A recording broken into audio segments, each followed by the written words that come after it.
ಮೊನ್ನೆ ಸಿದ್ದರಾಮಯ್ಯನವರು ಒಂದು ಹೇಳಿಕೆ ಕೊಡ್ತಾರೆ, ನಾನು ಯುಗಾದಿ ದಿನ ಮಾಂಸ ತಿಂತೀನಿ, ದೀಪಾವಳಿ ದಿನ ಮಾಂಸ ತಿಂತೀನಿ. ಅಣ್ಣ ನೀವು ಮಾಂಸಾಹಾರ ತಿನ್ನು, ಏನು ಬೇಕಾದ್ರೂ ಮಾಡು, ನೀನು ಬೇಕಾದ್ರೆ ಕುದಿ ಕಟ್ಟು ಮಾಡಿಸ್ಕೋಬೇಡ ಅಂತ ನಾವು ಹೇಳಲ್ಲ.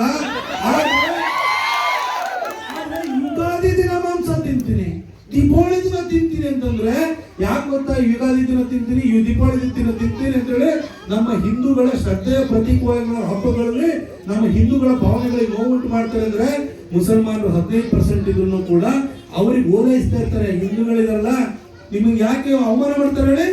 15% ಅವ್ರಿಗೆ ಬಂದ್ಬಿಡ್ತಾವ ಬ್ಯಾಂಕ್ ಅಕೌಂಟ್ ಅಲ್ಲಿ ಇದ್ದಂಗೆ. ನೀವೇನಾಗಿದ್ರು ಹೇಳಿ? ನಿಮ್ಮನ್ನ ಚೆನ್ನಾಗಿ ಗೊತ್ತಿದೆ, 85% ಹಿಂದೂಗಳಿದ್ರು ಕೂಡ ನೀವು ಗೌಡ ಆಗಿದ್ದೀರಿ, ನೀವು ಲಿಂಗಾಯತ ಆಗಿದ್ದೀರಿ, ನೀವು ಕುರುಬ ಆಗಿದ್ದೀರಿ, ನೀವು SC ಆಗಿದ್ದೀರಿ, ನೀವು ST ಆಗಿದ್ದೀರಿ, ಅದರೊಳಗಡೆ ಎಡ ಆಗಿದ್ದೀರಿ, ಅದರೊಳಗಡೆ ಬಲ ಆಗಿದ್ದೀರಿ. ಈ ತರ ಹರಿದು ಹಂಚುವಾಗಿದ್ದೀರಿ. ಲಾಸ್ಟಿಗೆ 2 ದಿನ 7ನೇ ತಾರೀಕು 8ನೇ ತಾರೀಕು ಕವರ್ ಒಳಗಡೆ 2000 ರೂಪಾಯಿ ಹಾಕಿ ಕೊಟ್ಬಿಟ್ರೆ ನಿಮ್ ಓಟ್ ಬರುತ್ತೆ ಅಂತ ಅವ್ರಿಗೆ ಗೊತ್ತು. ಅದು ಯೋಚನೆ ಮಾಡಿ. ಇವತ್ತು ದೇಶದ ಪರಿಸ್ಥಿತಿ ಏನಿದೆ, ಇವತ್ತು ಒಬ್ಬ ನರೇಂದ್ರ ಮೋದಿ ಇಲ್ಲ ಅಂತ ಹೇಳಿದ್ರೆ, ಹಿಂದೂಗಳು ಒಗ್ಗಟ್ಟಾಗಿ ಓಟ್ ಹಾಕಿ ನರೇಂದ್ರ ಮೋದಿನ ಪ್ರಧಾನಿ ಮಾಡಲಿಲ್ಲ ಅಂತಂದ್ರೆ ಇವತ್ತು ದೇಶ ಕುಳಿಗಾಲ ಇರ್ತಿತ್ತ.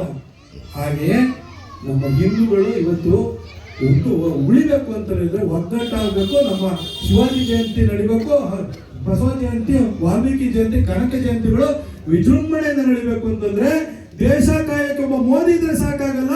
ನಮ್ಮ ಬಾಗಲಕೋಟೆ ಹಿತರಕ್ಷಣೆ ಮಾಡ್ಲಿಕ್ಕೆ ಡಾಕ್ಟರ್ ಚರಂತಿ ಮಠರು ಕೂಡ ನಮ್ಮ MLA ಆಗಿರಬೇಕು. ಅದಕ್ಕೋಸ್ಕರ ನಾವೆಲ್ಲ ಬಂದಿದ್ವಿ, ವಿನಮ್ರವಾಗಿ ಕೇಳ್ಕೊಳ್ತೀವಿ, ನೀವೆಲ್ಲ ಜಾತಿಯಾಗಿ ಒಡೆದೋಗ್ಬೇಡಿ, ಹಿಂದೂಗಳಾಗಿ ಒಗ್ಗಟ್ಟಾಗಿ ಓಟ್ ಕೊಡಿ.